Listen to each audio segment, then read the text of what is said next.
Elle est moins connue et beaucoup moins surpeuplée que sa célèbre consoeur athénienne. L'acropole de Lindos est pourtant presque aussi impressionnante. C'est d'ailleurs grâce à elle que cette modeste ville de moins de 4000 habitants est considérée comme le lieu archéologique le plus riche de l'île de Rhodes. D'après les recherches des historiens, le site aurait été occupé dès le Néolithique et l'Âge de bronze, du IVe au IIe millénaire avant Jésus-Christ. Un choix logique pour les habitants, puisqu'une colline de 116 mètres de haut, c'est une forteresse naturelle. Il reste encore aujourd'hui quelques parties de la toute première enceinte fortifiée, établie au VIe siècle avant Jésus-Christ. Les fortifications ont ensuite été renforcées aux périodes byzantine, médiévale et ottomane.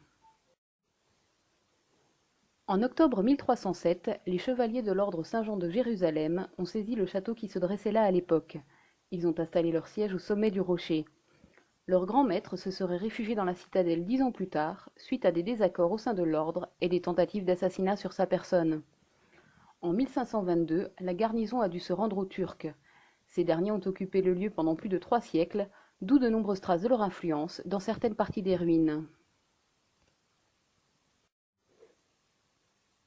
Après avoir gravi la pente depuis la ville à pied, ou à dos d'âne pour les moins courageux, le dernier effort pour atteindre le sommet que nous sommes en train de visiter est une stoa et les 34 marches sur lesquelles elle s'ouvre.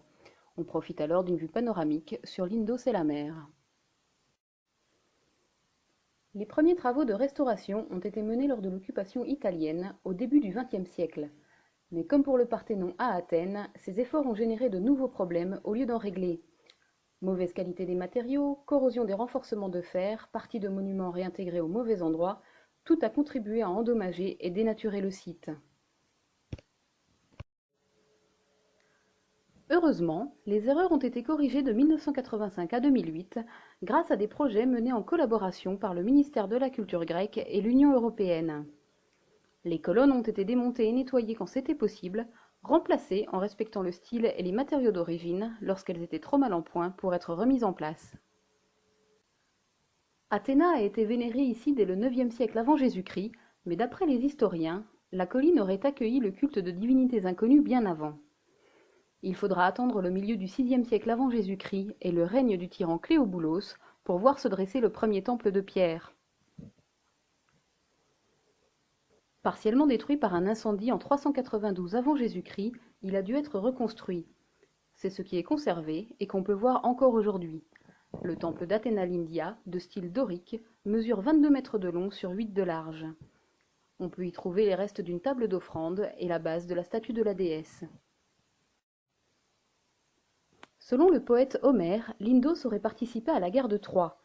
On raconte que le héros Héraclès lui-même aurait offert 2 boucliers au temple, mais il est probable que ce don ait été inventé de toutes pièces pour augmenter la popularité du sanctuaire à l'époque. Il n'en reste en tout cas aucune trace, ni dans les chroniques consacrées au site qui ont été rédigées au 1er siècle avant Jésus-Christ, ni dans les résultats des recherches les plus récentes. Une mission archéologique danoise a mené des excavations au début du XXe siècle, révélant certains des trésors de la colline et préparant le terrain pour de futures fouilles.